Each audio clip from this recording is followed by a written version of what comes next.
افسر صاحب 9 مئی کے فسادات میں ملوث افراد کو کٹہرے میں لایا جائے، انصاف کے کٹہرے میں، لیکن عام شہریوں پر فوجی قوانین کے تحت مقدمہ چلانے سے گریز کیا جائے۔ رضا ربانی صاحب یہ کہہ رہے ہیں اتحادی جماعتوں میں بھی اس معاملے اور اس کو ہینڈل کرنے میں اختلافات موجود ہیں، یہ بھی ایک وجہ اس حکومت کے عملی اقدامات میں۔ ایک وجہ یہ ہے، بالکل آپ نے درست نشاندہی کی ہے، اور رضا ربانی نے خود نہیں کہا، ان سے کہلوایا گیا ہے۔ تو ایک وجہ تو یہ ہے، اور دوسری وجہ جو زیغم صاحب نے جس کا ذکر بڑی تفصیل سے کیا ہے وہ قانون شہادت ہے، اور جو قانونی کمزوریاں ہیں اس کی وجہ سے بڑا مشکل ہے۔ اور یہ دونوں باتیں ہونے کے باوجود، ایک تو جو رضا ربانی کی سٹیٹمنٹ ہے وہ اسپیسیفک میرا خیال ہے عمران خان کے بارے میں سویلینز کے لیے اتنا نہیں ہے جتنا عمران خان کے بارے میں کہا جا رہا ہے کہ ان کو ملٹری کورٹ میں کیس نہ چلایا جائے، کیونکہ ایک پریسیڈنٹ بن جائے گا کہ کسی بھی وزیر اعظم پہ پھر ملٹری کورٹ میں مقدمہ چلایا جا سکے گا۔ اس وجہ سے یہ ایک وجہ ہے دونوں طرف میں، لیکن میں سمجھتا ہوں کہ کمزوری تو نہیں، میرا نہیں خیال ہے کہ حکومت کو کمزوری دکھا رہی ہے، اور اس کی وجہ ہے یہ، میں سمجھتا ہوں کہ یہ طریقہ کار بہتر ہے کہ سلو اینڈ اسٹڈی چلیں اور تیزی سے کیسز کا فیصلہ کر کے اس پہ پھر سکم رہ جائیں گے تو جو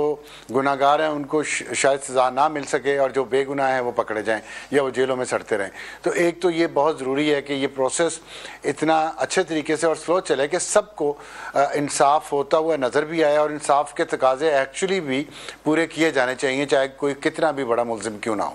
اس کا بھی حق ہوتا ہے کہ تمام انصاف کے تقاضے پورے کیے جائیں گے۔ یہ جو چٹ منگنی پٹ بیاہ والا جو انصاف ہوتا ہے نا، یہ پھر اس کے نقصانات بھی بہت ہوتے ہیں، تو میرا نہیں خیال کہ اس کو فالو کیا جانا چاہیے۔ اور لیکن جہاں تک اگر میں اس بات کو سر ایسے رکھوں، سر اجازت دیجیے گا افسر صاحب، کہ پھر کیا ضرورت ہے وزراء کو بلا ناغہ اس معاملے پر آ کر بات کرنے کی؟ اگر قانون اپنا راستہ لے رہا ہے، تفتیش اور تحقیق اپنا راستہ لے رہی ہے، تو بلا ناغہ وزراء یا تو پریس کانفرنسز میں اسمبلی میں کھڑے ہو کر اسی ایک معاملے کے اوپر پھر جس طرح کی زبان کا استعمال ہے، کیا اب اس کلچر کو چھوڑنے اور توڑنے کی ضرورت نہیں ہے؟ دیکھیں، اب وہ اسحار رانا صاحب آپ کو بار بار کہتے رہتے ہیں نا کہ آپ نے میرا ذہن پڑھ لیا، میں یہی بات کرنے لگا تھا، تو میرا خیال ہے آج آپ نے میرا ذہن بھی پڑھ لیا ہے، آپ ذہن پڑھنے میں بہت ذہین ہیں۔ تو بات بالکل اسحار صاحب، میں آپ کی بات کو دیکھیں، میں نے انڈورس کیا ہے، اور آپ کی بات ٹھیک ہے، یہ پڑھ لیتی ہیں ذہن۔ شکریہ۔ تو میں یہ کہنا چاہ رہا تھا، دیکھیں جو روزانہ تقریریں ہو رہی ہیں نا، میں اس میں سے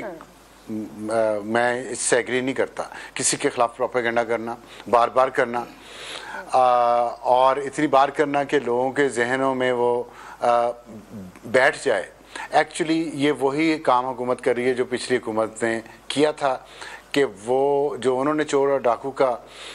بیانیہ بٹھایا تھا لوگوں کو ذہنوں میں، اب یہ دہشت گرد والا بٹھا رہے ہیں، لیکن اس کی ضرورت کہیں محسوس ہوتی ہے، مجھے بھی محسوس ہوتی ہے۔ کہاں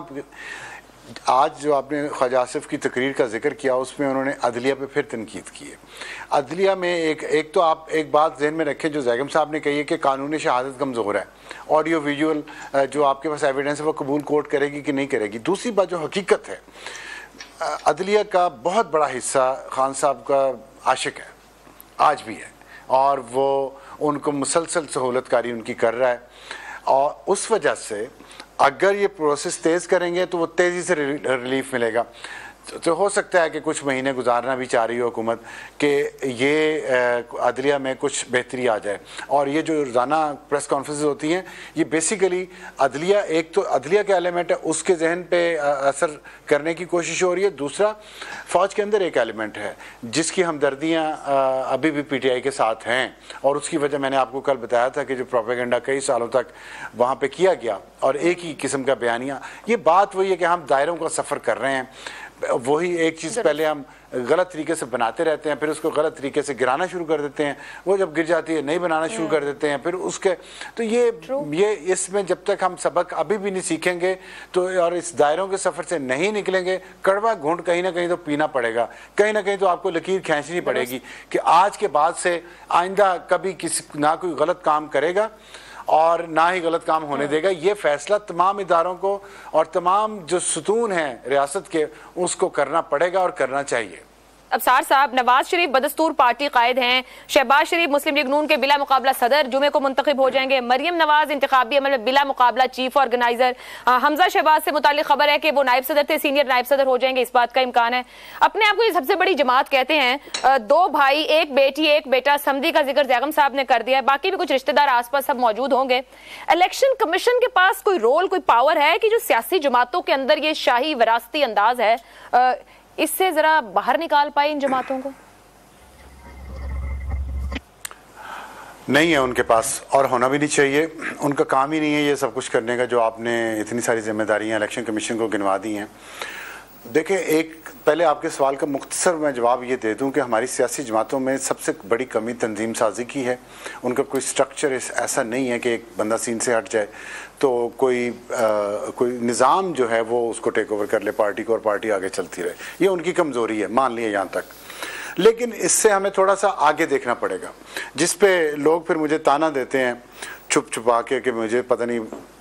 میں بہت زیادہ پتہ ہے یا نہیں، لیکن میں تو ایک سیاست کو جتنا میں نے سمجھا ہے، پڑھا ہے،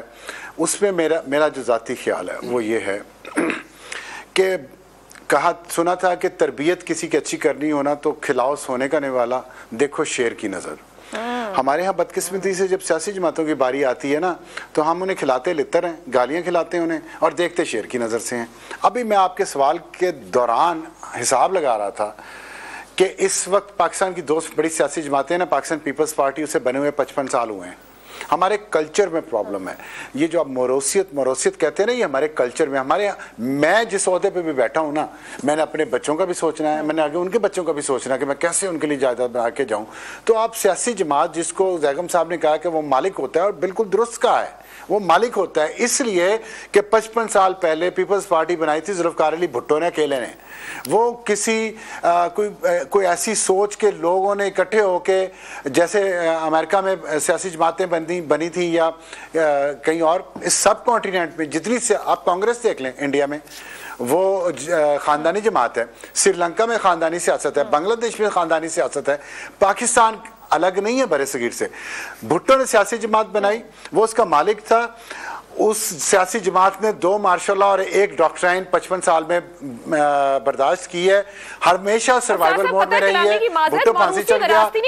جماعت کے اندر الیکشن تو لڑے نا، نیچے سے اوپر آتے وہ الیکشن کو تو لڑکے ہیں۔ جب میں الیکشن کمیشن کے رول کی بات کر رہی ہوں، میں نے 202 206 209 10 کی بات کی، الیکشن تو لڑیں، اوپن تو ہو، مقابلہ تو کریں اپنی جماعت کے اندر لوگوں سے۔ میں ادھر ہی آ رہا ہوں۔ اس میں یہ ایشو یہ ہے کہ بے نظیر بھٹو شہید ہو گئیں، آصف علی زرداری اتنے سال جیل میں رہے، اب ملکیت تو پھر ہوگی نا جنہوں نے اتنی قربانی دی ہے۔ اور دوسری جماعت ہے نواز شریف کی مسلم لیگ، 1988 میں بنی، اسے 35 سال ہو گئے ہیں۔ 35 سال میں اس نے بائیوا ڈاکٹرائن کا بوجھ بھی اٹھایا اور مشرف کا 10 سالہ مارشل لاء بھی، سروائیول موڈ میں وہ بھی رہی ہے۔ تیسری جو موروثی جماعت ہے وہ ANP ہے، ANP 4 نسلوں سے سروائیول موڈ میں ہے، اسی لیے ابھی تک چل بھی رہی ہے۔ 5ویں جماعت بنی تھی MQM، آپ دیکھ لیں MQM کا جیسے سربراہ ہٹا ہے اس جماعت کا کیا حال ہوا، کیونکہ اس کے آگے اولاد اس جماعت کو لینے کے لیے، قربانی دینے کے لیے نہیں تھی۔ فضل الرحمان صاحب کی JUI ہے، وہ بھی اس لیے چل رہی ہے کہ موروثیت ہے۔ اب آپ الیکشن کی جو بات کرتے ہیں، سیاسی جماعتوں کو ٹائم تو ہم دیتے نہیں ہیں، ہر کچھ سالوں بعد کسی نہ کسی سیاسی جماعت کی باری آئی ہوتی ہے لتر کھانے کی یا اس پہ پابندی لگنے کی، تو پھر سیاسی جماعتیں، یہ جمہوری عمل ہمارا، جب آپ اسے لانگ ہال ہی نہیں دیتے، دیکھیں لانگ ہال کے بغیر کچھ نہیں ہوگا۔